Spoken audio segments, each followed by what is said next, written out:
ceux qui ont l'habitude. Bonsoir à toutes et bonsoir à tous, soyez les bienvenus à Couleur Locale. Nous sommes juste à côté de la gare de Sion sur une friche industrielle qui est là depuis une trentaine d'années, l'équivalent de 2 terrains de football en superficie. Aujourd'hui, on pose la première pierre de cours de gare, 8 bâtiments, des logements, des bureaux, un hôtel, 600 places de parc, mais surtout pour la ville, une nouvelle salle de concert. On en parle dans un instant avec le président de la ville.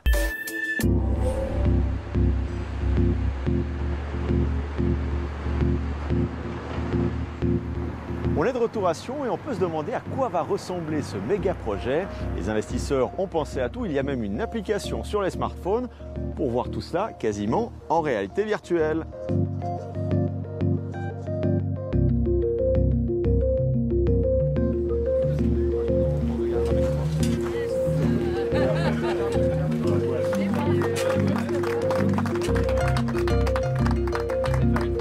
Et on rencontre le développeur du projet, Paul Épinay, bonjour. Bonjour. On l'a vu ces dernières années, beaucoup de développement de quartiers, de réhabilitation autour des gares. Qu'est-ce que celui-ci a de particulier?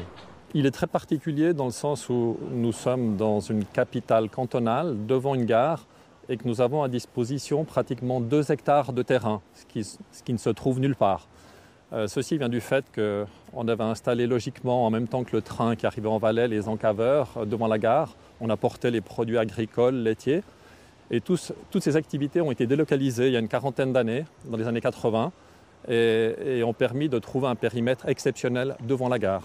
On l'a vu, la pose de la première pierre il y a un instant. Quelles sont les prochaines grandes étapes jusqu'à l'inauguration prévue en automne 2024? Alors les prochaines étapes, ce sont les projets de la ville de créer un passage sous voie très important, ainsi qu'une passerelle qui vont rejoindre ce quartier, la salle de concert et de congrès, au sud des OACFF, où nous avons l'EPFL, où nous avons le campus Énergie-Police, où nous aurons une télécabine qui va amener sur les pistes directement sur le domaine skiable, sur la piste de l'Ours. Qui devrait se faire. Qui devrait se faire.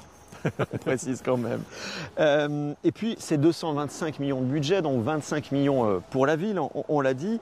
Est-ce que ce projet est déjà rentable aujourd'hui? Il y a déjà des réservations?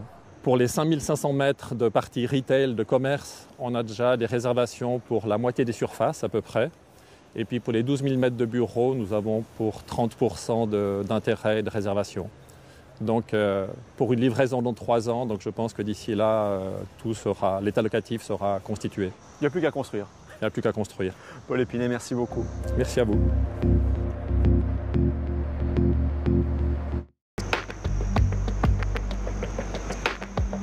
On est de retour à Sion. Ici aussi, ça fait une trentaine d'années qu'on attend de transformer cette friche industrielle. Philippe Baronne, bonjour. Bonjour Raphaël. Président de la ville de Sion, la verrue de la gare va devenir ville du futur? Oui, une ville du futur, un nouveau quartier qui va faire vraiment le pont entre la ville du 20e et la ville du 21e. Donc on se réjouit de voir cet écrin naître. Et il y a aussi ce lien essentiel avec l'EPFL qui vient de s'installer dans ce quartier de la gare. Alors effectivement, on voit que tout s'articule aujourd'hui autour de la mobilité, on est autour de pôle de la gare, on doit créer cette connexion entre la ville un peu plus historique et puis la ville qui va recevoir toute l'innovation dans le domaine de l'énergie, dans le domaine de l'innovation. C'était important de pouvoir faire ces connexions. Des bureaux, des logements, un financement privé essentiellement, mais aussi public, puisque la ville attend depuis très longtemps de pouvoir y installer sa grande salle de concert.